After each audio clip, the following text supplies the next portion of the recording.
Hi there, Rivers here. You know me? You love me, don't you? Yeah, I know. I'm pretty lovable. I'm kind of goofy. Sometimes I'm just a big dumb happy guy. But I want you to know how much I love you and how grateful I am that you are a part of my family. Well, I'm not perfect. Shocking, I know. If you talk to any of my kids, they can probably think of dozens of things that would put me in not so great of a light. I talk about having superpowers, but I don't know what's the opposite of superpowers, like stupid powers. I do not have a really good sense of direction. I never have. I don't pretend to, have this that I can find my way around places. Living in the Salt Lake Valley as a kid and living here for most of my adult life, for all of my adult life, other than times when I was in Finland, I could let the mountains to the east, the Wasatch Mountains to the west, the Ochres, north and south, I can kind of figure those out. The streets are based on a Cartesian coordinate system, and if you think about it, you can kind of figure things out a little bit. But I still have problems finding places. And I think one of the greatest inventions of all time are the maps that you have on your phones. And it's saved me so much heartache and frustration over the last, 10 years, 15 years that we've had them. And I am really grateful for these maps, for Google Maps in particular. Well, I want to tell you a story, a fun story. Queenie and I were traveling back in New England, and we were in the wonderful, great state of Maine. I love Maine. It's one of my favorite states in the United States. And I've been there 4 or 5 different times. Aunt Emily, Andrew's Emily, spent most of her life growing up in Maine, and it's cool. It's on the coast. It's kind of rugged weather, and the people are kind of course, not Emily, but idiosyncratic, and they have their own kind of way of saying and doing things.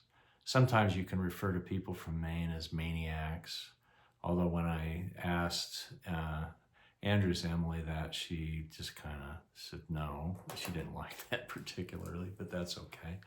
So anyway, back in the days before Google Maps, if you got lost, usually the husband would stop the car or stop a place and go and ask somebody, where am I? How do we get from here to there? And so we were really lost in Maine.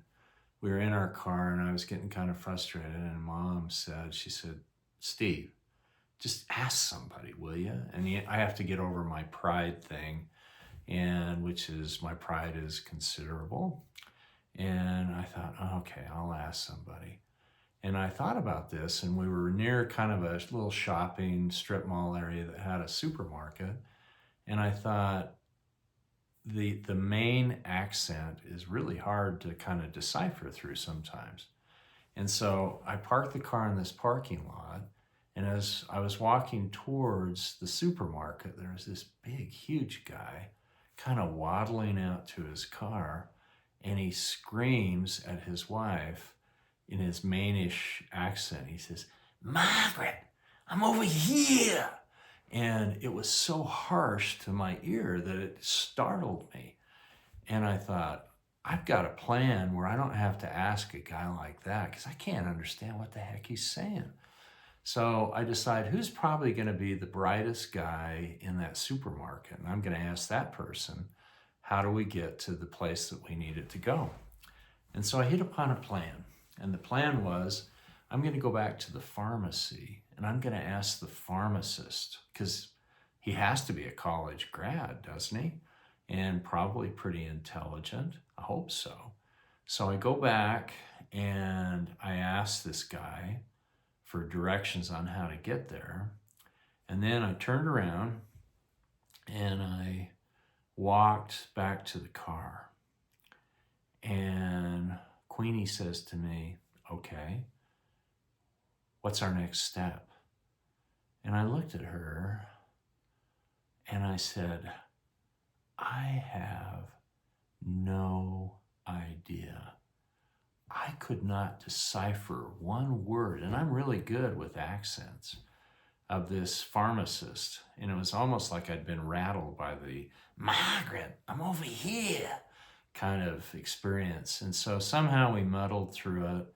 Jean was frustrated with me, and we've laughed about it over the years, and I kind of laugh about it now. My Emily, my oldest daughter and oldest child, claims she's got me figured out. And she says that when she gives me directions, or when other people give me directions, she can just see me taking my ears and just going, turning them off. I don't know. I think she's right. And I just get lost in all of these directions. And I kind of rely on Mom, who, Queenie has a much better sense of direction. And so I rely on her to be my navigator. And we've almost never had any problems with her as the navigator, but I can't for the life of me figure out why I do that. Maybe it's just pure laziness. I don't know. Or maybe it's, I got a problem that's going to become more pronounced as I get older. Just warning you. But anyway, poor old Rivers, who is directionally challenged. But I'll tell you one thing I'm not challenged about, and that is that I love you guys. I am not challenged in that love, and I'm pretty good at it. So that's my story, and I'm sticking to it, baby.